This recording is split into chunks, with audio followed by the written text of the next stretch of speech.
आज मैं यहां माननीय गृह मंत्री द्वारा प्रस्तुत एमसीडी एकीकरण बिल के ऊपर समर्थन में खड़ा हुआ हूं। देखिए, हम एकीकरण के पक्ष में हैं, वो विभाजन के पक्ष में हैं, तो हम सदैव अखंडता के पक्ष में रहते हैं, वो खंडता के पक्ष में रहते हैं। ये तो हमारे उनके बीच की सोच का एक सतत अंतर है। अभी हमारे विद्वान मित्र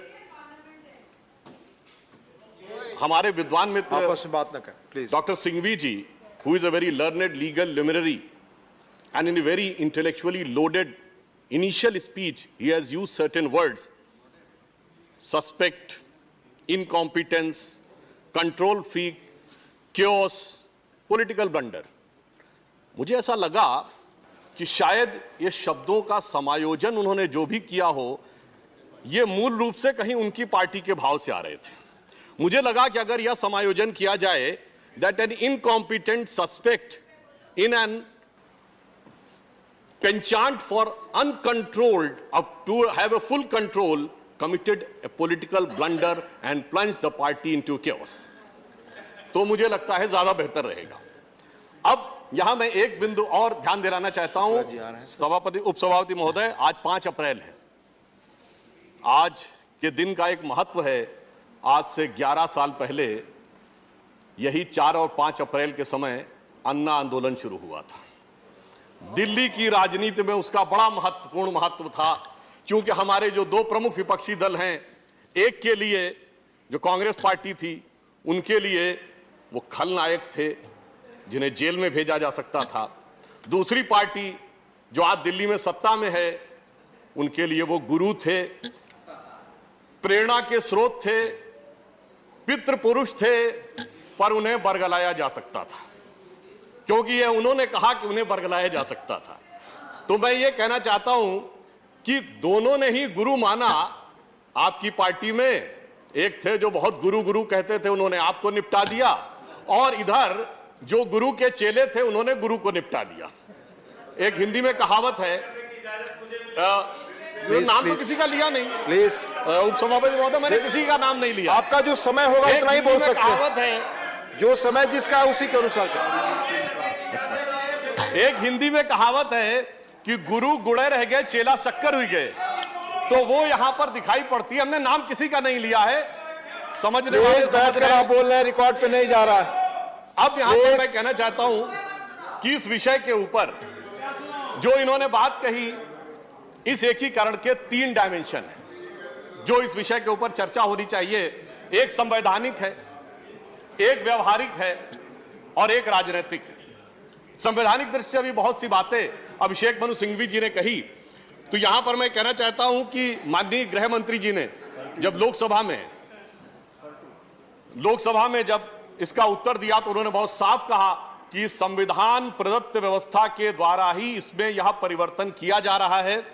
संविधान के जिन अनुच्छेदों का वो उल्लेख करते हैं, 246 और 256, वो तो पूर्ण राज्यों पर लागू होते हैं।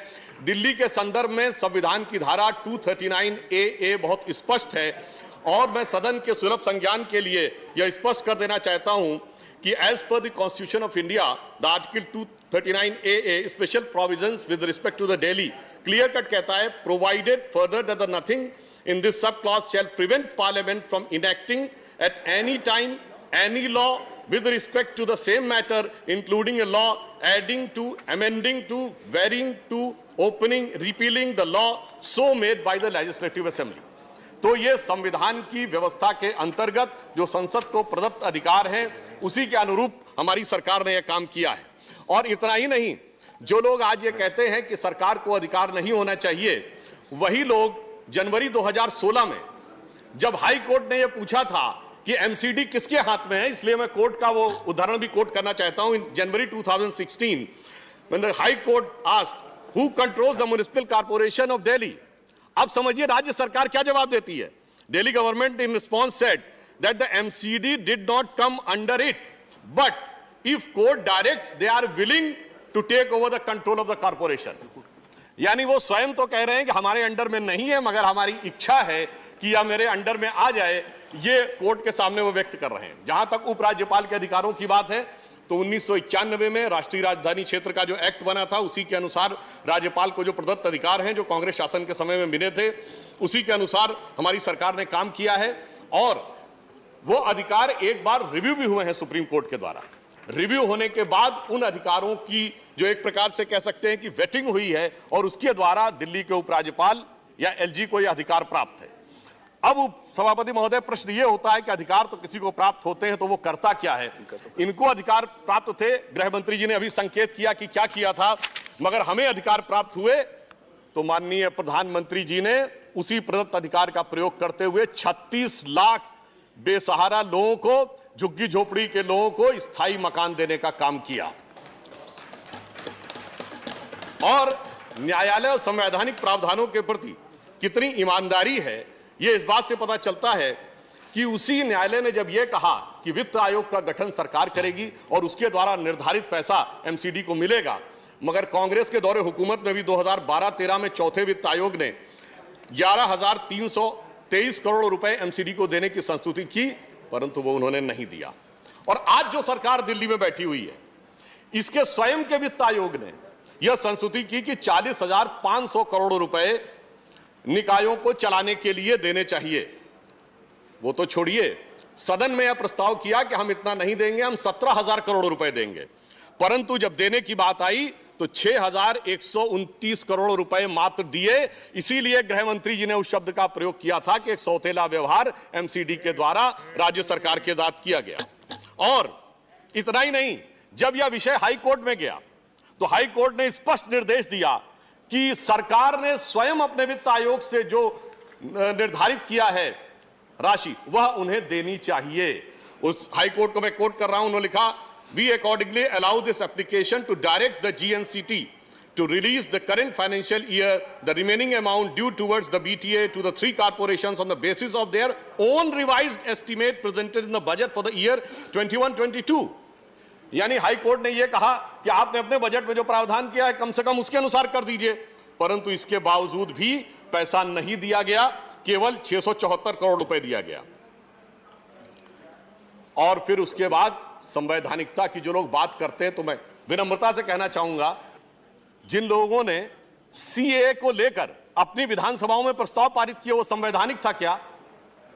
क्या विदेश संबंधी किसी विषय के ऊपर कोई विधानसभा प्रस्ताव पारित कर सकती है? अभी एमसीडी को लेकर बात कर रहे थे अभिषेक मनु सिंघवी जी, क्या राज्य सरकार के द्वारा प्रस्तावित किसी एक्ट के विरुद्ध एमसीडीज को अधिकार है अपने सदन में पारित करने का? नहीं। तो जिन लोगों ने संविधान का मखौल उड़ाया, वो आज संवैधानिकता की बात करते हैं, तो इस बात को लेकर बहुत आश्चर्य होता। हां, मैं एक बात जरूर कहना चाहता हूं, जब किसी लॉ को पास होने की बात होती है, तो अभी हाल के दिनों में एक बड़ी मजेदार बात हुई। फार्म लॉ है, किसान संबंधी कानून, सबसे पहले जिस राज्य की विधानसभा ने उसके विरुद्ध प्रस्ताव पारित किया वो थी पंजाब, और वो साफ हो गए। और गलती से ही सही, जिस विधानसभा ने सबसे पहले उसके समर्थन में पारित कर दिया था, आम आदमी पार्टी की दिल्ली की सरकार, वो पंजाब में छा गए। तो अब आप सोचिए कि कई बार आप सोचते हैं कि आपने जो लॉ पारित किया है वो क्या किया है, वो सही या गलत। चुनाव का विषय भी इन्होंने इससे जोड़ने का प्रयास किया। तो मैं कहना चाहता हूं कि जो आम आदमी पार्टी की सरकार है, मुझे ऐसा लगता है चुनावों में उन्होंने एक अप्रतिम काम किया है। शायद चुनाव आयोग ने जो उनको चुनाव चिन्ह दिया है वो बड़ा उपयुक्त दिया है। या तो वो झाड़ू फेर देते हैं या झाड़ू फिरवा लेते हैं, बीच की कोई स्थिति नहीं रहती है। जैसे पंजाब में उन्होंने झाड़ू फेर दिया, मगर गोवा में 39 में 35 सीटों पर जमानत जब्त हो गई, उत्तराखंड में 70 में 68 सीटों पर जमानत जब्त हो गई। दोनों जगह उनके मुख्यमंत्री कैंडिडेट की भी जमानत जब्त हो गई। और उत्तर प्रदेश में तो जितनी सीटों पे लड़े सब पे जमानत ही नहीं जब्त हुई। उपसभापति महोदय, 0.35% वोट मिला, जो नोटा से भी कम था। तो मुझे यह लगता है, अरे भाई, चुनाव का विषय बिल के संदर्भ में इनकी पार्टी के द्वारा लाया गया। प्लीज संजय जी, माननीय संजय जी, प्लीज। देखिए, बिल्कुल हम बता रहे हैं, ऐसा लगता है कि इनके चुनाव का विषय इनकी पार्टी की तरफ से लाया गया है कि आप चुनाव को टाल रहे हैं। चुनाव शब्द इनकी पार्टी के द्वारा लाया गया, हमारे द्वारा नहीं लाया गया, इसलिए मैं चुनाव शब्द पे जवाब दे रहा हूं। क्योंकि हकीकत क्या है कि लगता है उत्तर प्रदेश में सपा बसपा पर तो बुलडोजर चला, इन पे तो वैक्यूम क्लीनर चल गया, एकदम पता नहीं कहां कहां पे जो रह गए थे वो भी निकल के बाहर आ गया। अब मैं ये कहना चाहता हूं कि जब हमने एकीकरण का यह प्रयास किया है तो क्यों किया। आज भारत दुनिया की एक उभरती हुई वैश्विक महाशक्ति है। हमारी राष्ट्रीय राजधानी में हम शायद कोई और उदाहरण हमारे विद्वान सदस्य बताएं, क्या दुनिया में कोई दूसरा देश है जिसकी राष्ट्रीय राजधानी में कोई एक मेयर नहीं हो? हमारे यहां 3 मेयर। कभी अगर आवश्यकता पड़े तो दिल्ली का रिप्रेजेंटेशन अंतर्राष्ट्रीय स्तर पर कैसे होगा?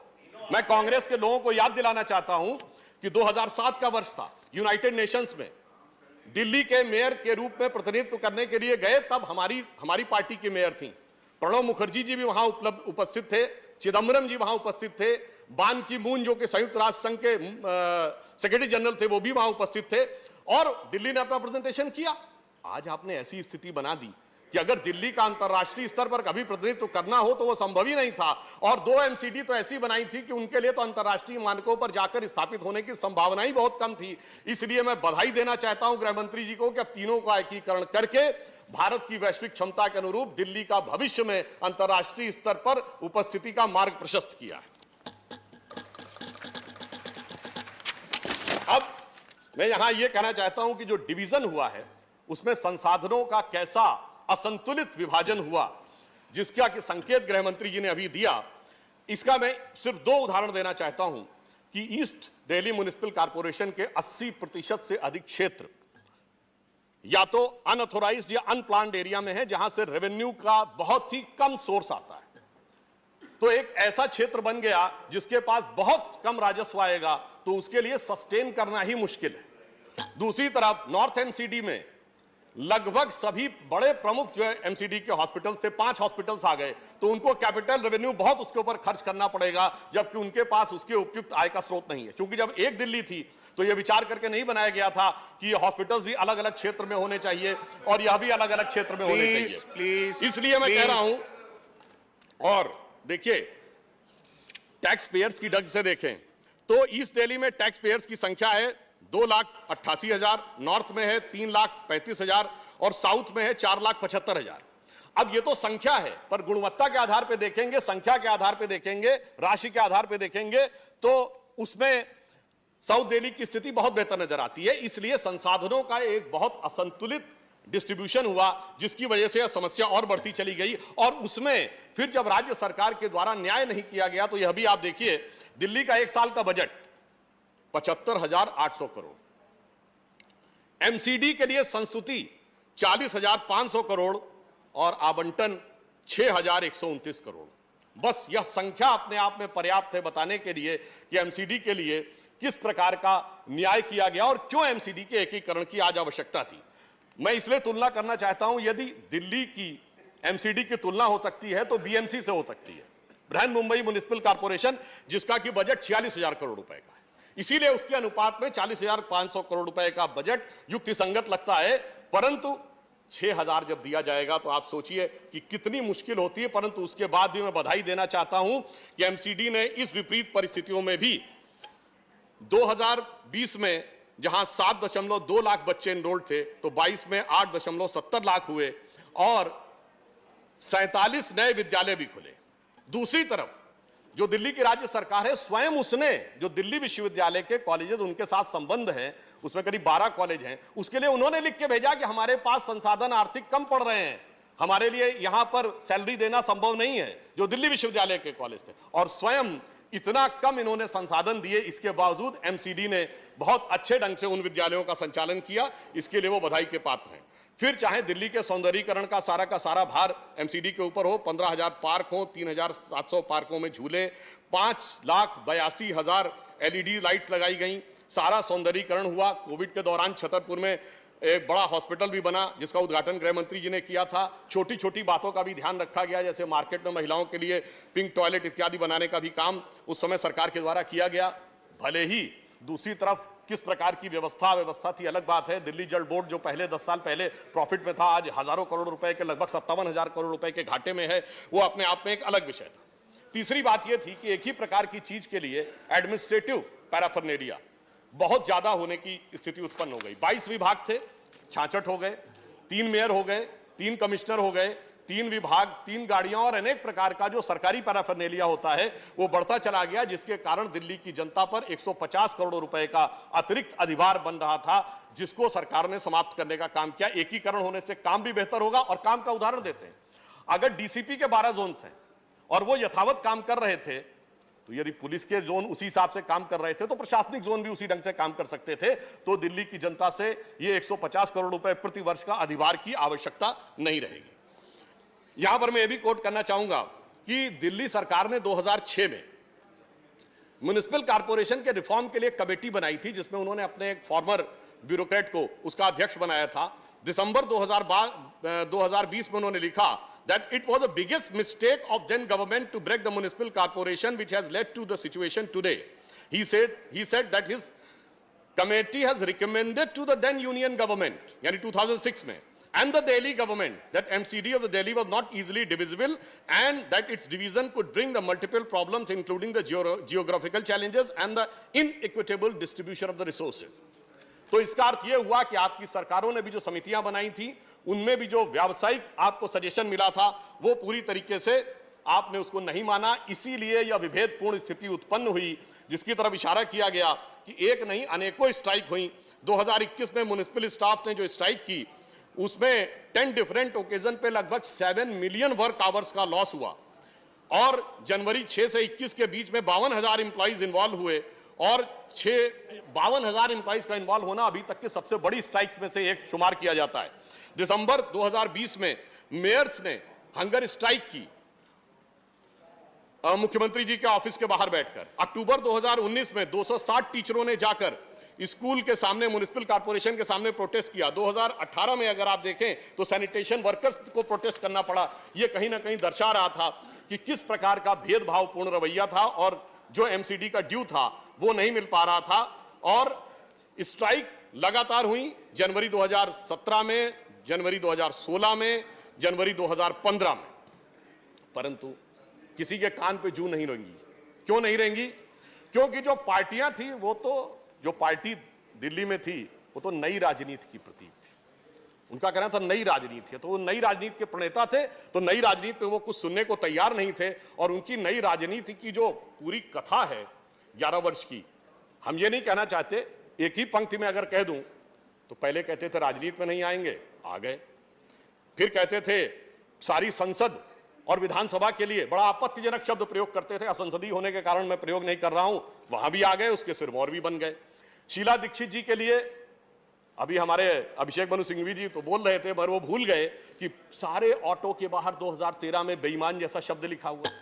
कहते थे हमारे पास तो सैकड़ों करोड़ की, सैकड़ों पन्नों की बुक है, और जब हम लोगों ने कहा कार्रवाई करो तो कहते सबूत ला के दीजिए।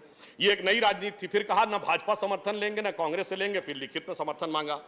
फिर कहते थे जन लोकपाल लाएंगे, जन लोकपाल तो छोड़िए, अपनी पार्टी में एक लोकपाल थे उनके एडमिरल साहब, उनको भी समाप्त कर दिया।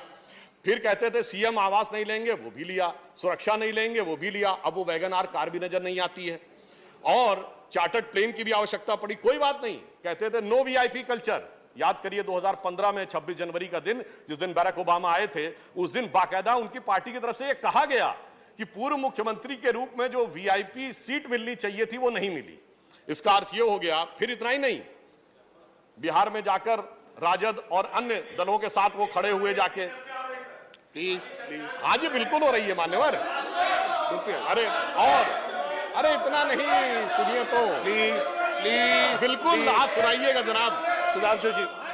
अरे हमारे माननीय सदस्य प्लीज नई राजनीति, अरे नई राजनीति के प्रणेता हमारे माननीय सदस्य लोग भी पार्टी में जाकर उत्तर प्रदेश में सपा से भी गठबंधन करने का प्रयास किया। उनकी जो भी आपत्ति है मान्यवर honourable member address the chair को एड्रेस करें। माननीय सुधांशु जी एड्रेस को चेयर करें, चेयर को एड्रेस करें। माननीय सभापति महोदय, ये मैं सिर्फ ये बताना चाहता हूं कि जो लोग कहते थे कि हम नई राजनीति लाएंगे, वो आकर कैसे कैसे कैसे कैसे रूप बदलते हुए कहां तक पहुंच गए। तो ये अन्यथा न ले, तो इनके लिए कहना चाहता हूं एक बिंदु कि खुदा जब हुस्न देता है नजाकत आ ही जाती है, कदम गिन गिन के रखो पर कमर बल खाई जाती है। तो ये बल खाते चले गए और ऐसा बल खाए कि इन्होंने एक नई राजनीति ये जरूर शुरू की कि पहले कहा एक दूसरे पे कि हम मानहानि का केस आरोप लगा देते थे, फिर माफी मांगते थे। हमारे नेता स्वर्गीय अरुण जेटली जी से भी माफी मांग चुके, नितिन गडकरी जी से भी माफी मांग चुके, औरों से भी किया। तो ये एक नई राजनीति जरूर है, ये मैं मानता हूं कि इन्होंने इस मामले में एक नई राजनीति का सूत्रपात करने में जरूर सफलता हासिल की। मगर मैं यह भी कहना चाहता हूं, जब बिल के विषय में ये बात हो रही थी तो किस प्रकार का सरकार का संवेदनशील रवैया है, मैं ईमानदारी से पूछता हूं, यह बताइए, इनके मुख्यमंत्री महोदय शायद समकालीन भारतीय राजनीति के सबसे पढ़े लिखे IIT ग्रेजुएट हैं, पर वो क्या कहते वैक्सीन का फार्मूला सबको बांट दो। अरे भाई, कोई चूरन है जो सबको बांट देना चाहिए? ऐसी अव्यवहारिक बात मैं रिकॉर्ड पे कह रहा हूं, चाहे कांग्रेस पार्टी के नेता और नेत्री और चाहे आम आदमी पार्टी के नेता, इन्होंने अप्रैल 2021 में कहा बच्चों का वैक्सीन बाहर भेज दिया गया। इतनी छलपूर्ण राजनीति, उस समय तो पूरी दुनिया में बच्चों का वैक्सीन नहीं बना था और सब ऑन रिकॉर्ड कह रहे थे कि बच्चों का वैक्सीन बाहर भेज दिया गया। ये इस बात का प्रमाण है। और फिर इस ढंग की अव्यवहारिक बात कहते हैं, प्लीज इस ढंग की अव्यवहारिक बात सुधांशु जी ऑन द बिल। हाँ, इस ढंग की अव्यवहारिक बात कहते सभापति महोदय, प्लीज कोई सामान्य व्यक्ति कहे तो बात समझ में आती है। संजय जी यूट्यूब पे डाल दो, प्लीज संजय जी, अब वो प्लीज संजय जी, पे डाल दो। सुधांशु जी, इस ढंग की जो फिल्मों को डालने की यूट्यूब पे बात कहते हैं, एक बहुत ही हल्की बात लगती है।